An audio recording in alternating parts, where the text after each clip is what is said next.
Olá pessoal, tudo bem? Mais uma vez eu com vocês aqui no nosso Inglês que Cai na Prova, edição de número 117 já, são 117 semanas juntos aí agregando inglês, conhecimento muito legal, cada vez mais comentários, pessoas me mandando mensagens, me mandando sugestões, me mandando carinho, muito bom demais, até às vezes corrigindo minha pronúncia, acho sensacional, pode mandar mesmo, obrigado demais, tá? É bem bacana essa troca de informação. E a gente vê assim que o nível do pessoal tá muito alto, dos questionamentos e tal, isso é muito legal, né? O inglês, que lindo, que tá ficando cada vez mais importante nos concursos públicos, e a gente vai entrar no nosso texto já, porque essa é uma das características do inglês que cai na prova, a gente não fica enrolando você aqui. Vamos bruto pro nosso texto de hoje, concurso de 2018, olha que bacana, da Assembleia Legislativa de Roraima, e a nossa banca é a Fundação de Apoio à Pesquisa, Ensino e Assistência.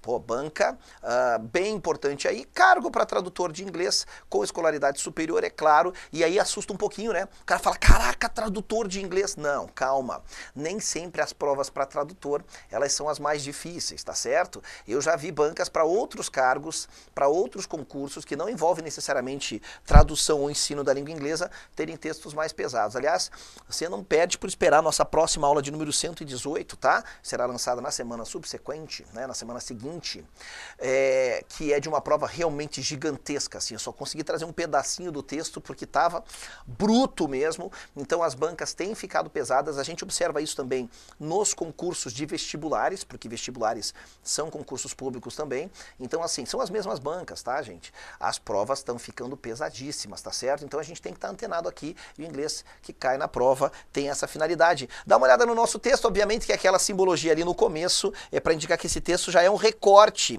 e na verdade, não fui eu que recortei não dessa vez, já veio assim na prova, tá? Então já veio o texto adaptado, né, que a gente chama o texto editado para o nosso concurseiro. Read this text, e aqui a gente tem o título dele, English as a Global Language. Tudo bem, eu já vi outros textos com o mesmo título, sabe? Mas esse texto é um pouquinho diferente. Então ele fala, inglês como uma língua global, macete da garota bonita reinando. A essa altura do campeonato, na aula número 117, eu não preciso mais voltar a explicar ele, tá? Se você quer de paraquedas nessa aula aqui, é o teu primeiro contato com o inglês que cai na prova, volte umas edições anteriores, mas eu digo lá no começo mesmo, tá? Que a gente explicou o macete da garota bonita, que é revolucionário para você entender por que a gente faz uma pequena volta na tradução, às vezes, das frases, tá bom? E olha só, vamos ler o texto aqui, que ele tá muito bacana, com um certo vocabulário da área jurídica, assim, da área bem interessante aqui, tá? Olha o que ele diz, ó. É um texto bem formal, gente. In reflecting on these observations, então supostamente já houveram algumas observações, sabe? Ó, ele fala, ao se refletir sobre essas observações, né? Esses apontamentos, tá? Mas quais? Bom, supostamente, ó, já veio citado anteriormente no texto. Tá? Então ele já fez alguma reflexão sobre a questão do inglês como língua global, tá? E aí ele começa desse trecho do texto aqui, que é o que serve para o examinador testar sua capacidade no inglês. Ele diz, in reflecting on these observations, it is important to note that there are several ways in which a language can be official. It may be the sole official language of a country, or it may share this status with other languages. And it may have a semi-official status, being used only in certain domains or taking second place to other languages, while still performing certain official roles. Nossa senhora, que texto pesado. Então ele diz o seguinte, tá? Ele fala, ao se refletir sobre essas observações, é importante de se perceber que existem várias maneiras nas quais uma língua pode ser oficial. Aqui a gente tem a presença de um verbo modal, bastante comum a presença dos verbos modais em textos da língua inglesa, porque eles são, de fato, os verbos auxiliares que são os mais subjetivos da língua toda. Olha, eu arrisco a dizer que o assunto de verbos modais é de fato o assunto mais subjetivo, ele depende inteiramente do contexto da frase em que ele está sendo usado, tá? Procura mais informações sobre esses carinhas aí, verbos modais, modal verbs, chamados de maneira mais simplista, modals, tá bom? Aí ele diz assim, ó, it may be, pode ser, cadê meu marcador? Né? A única língua oficial de um país, ou pode compartilhar esse status com outras línguas. Ou seja, uma língua ela pode estar compartilhando o status de ser oficial juntamente com outras línguas no país. A gente tem o caso do Canadá, por exemplo, né? Que tem o inglês e o francês. E pode, olha de novo, esse may, gente, ele é um verbo modal, conforme eu estava te falando para você buscar informação sobre eles, tá? O may, o can, que está citado aqui, ó. Cara, o may é o verbo modal de maior incidência nos textos e ele geralmente traz um grau de incerteza à frase. Embora ele tenha outras finalidades também, como falar de possibilidade, permissão, esse tipo de coisa, a função maior dele realmente é tirar a certeza da frase, tá? É o uso mais disseminado dele. And it may have, ela pode ter, ou seja, uma língua pode ter um status semi-oficial, sendo usada somente em certos domínios, ou tendo um segundo lugar para outras línguas, enquanto ainda desempenha o quê? Seus papéis, né? Alguns papéis oficiais. Certain official roles. Ele continua dizendo assim, ó. Many countries formally acknowledge a language's status in their constitution. Example, India. Some make no special mention of it. Example, Britain.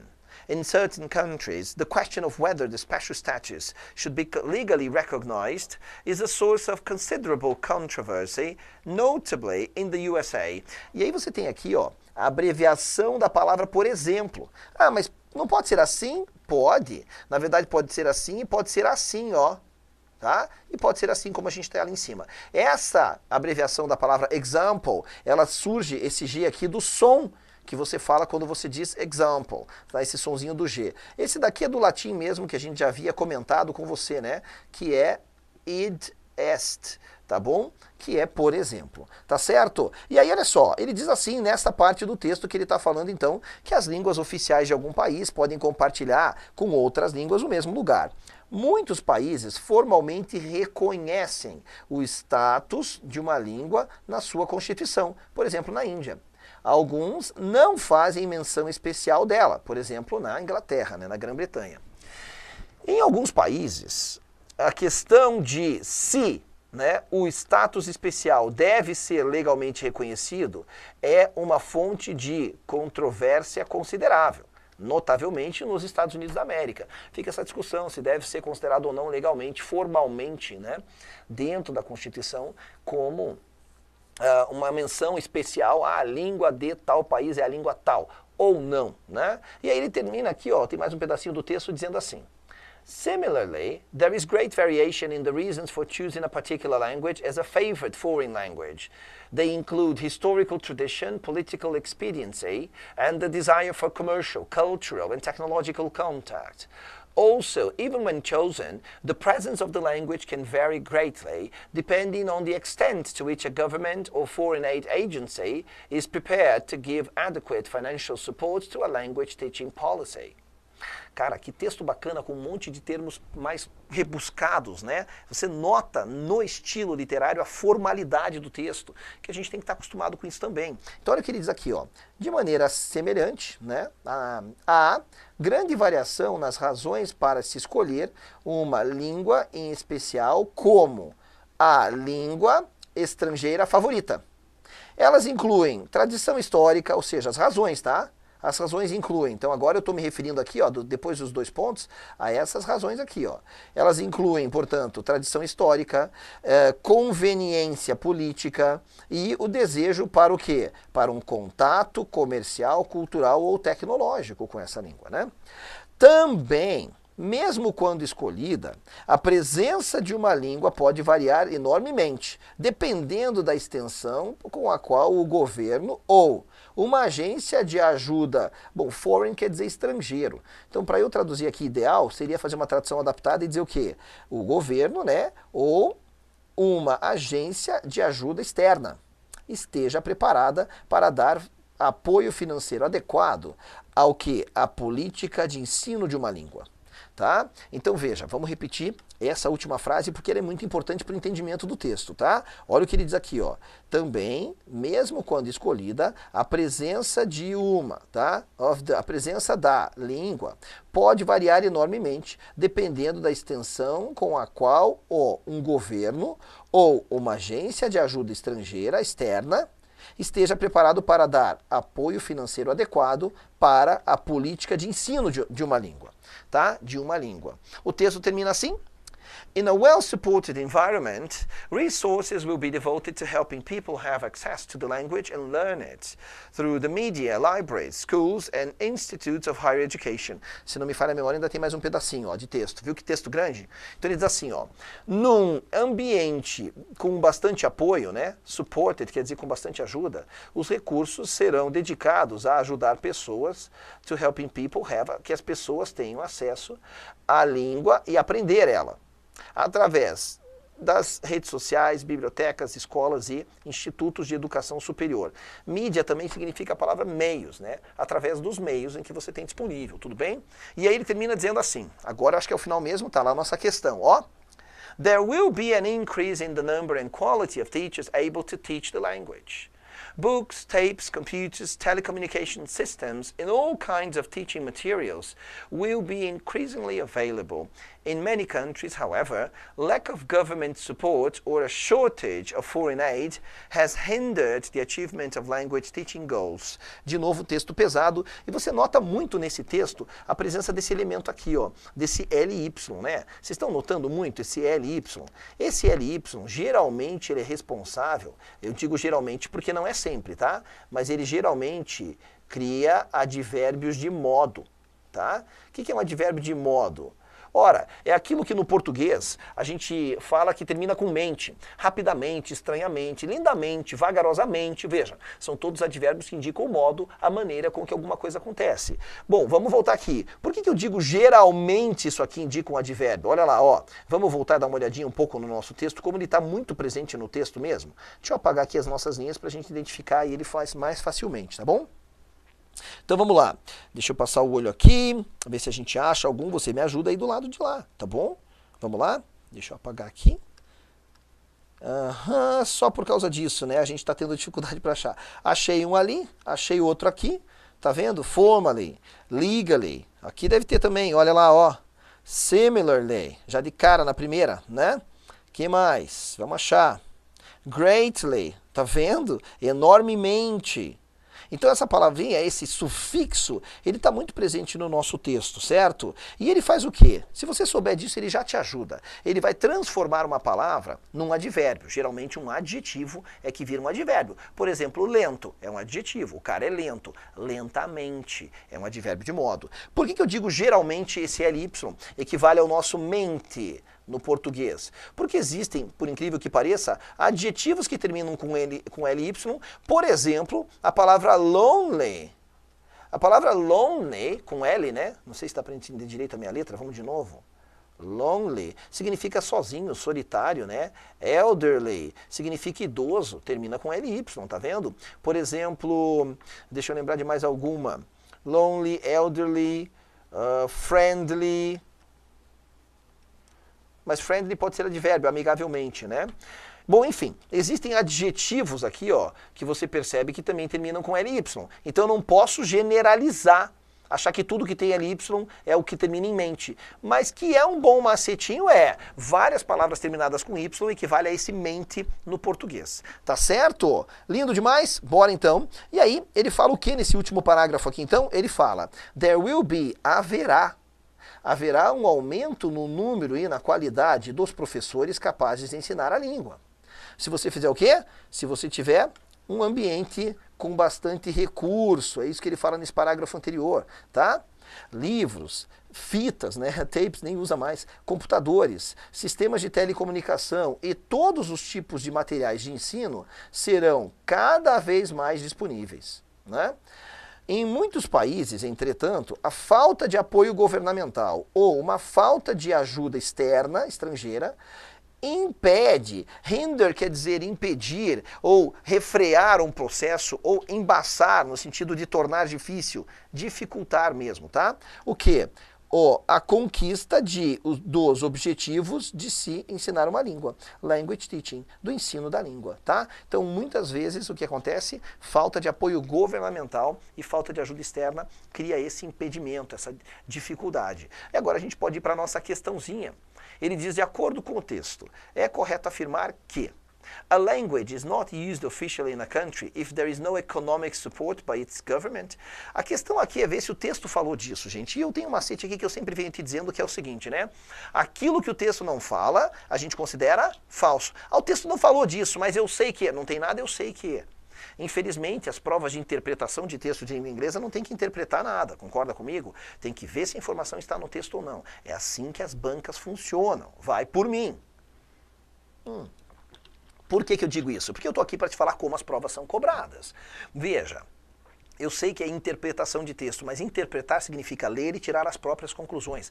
Numa prova de língua estrangeira, no caso língua inglesa, não quer saber das suas conclusões. Então já te disse isso e vou reforçar. Não é para inferir, deduzir, concluir, supor nada.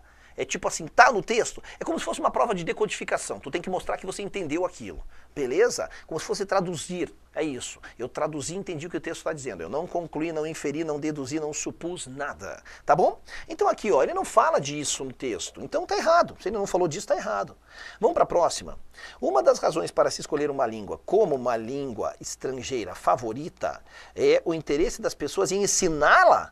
Peraí, para ser uma língua favorita das pessoas, tem que ser o interesse que ela tem para ensinar? Não, veja só, a tua língua favorita é o inglês e de repente você não tem vontade de ensinar? Não sei, nem todo mundo tem? Não.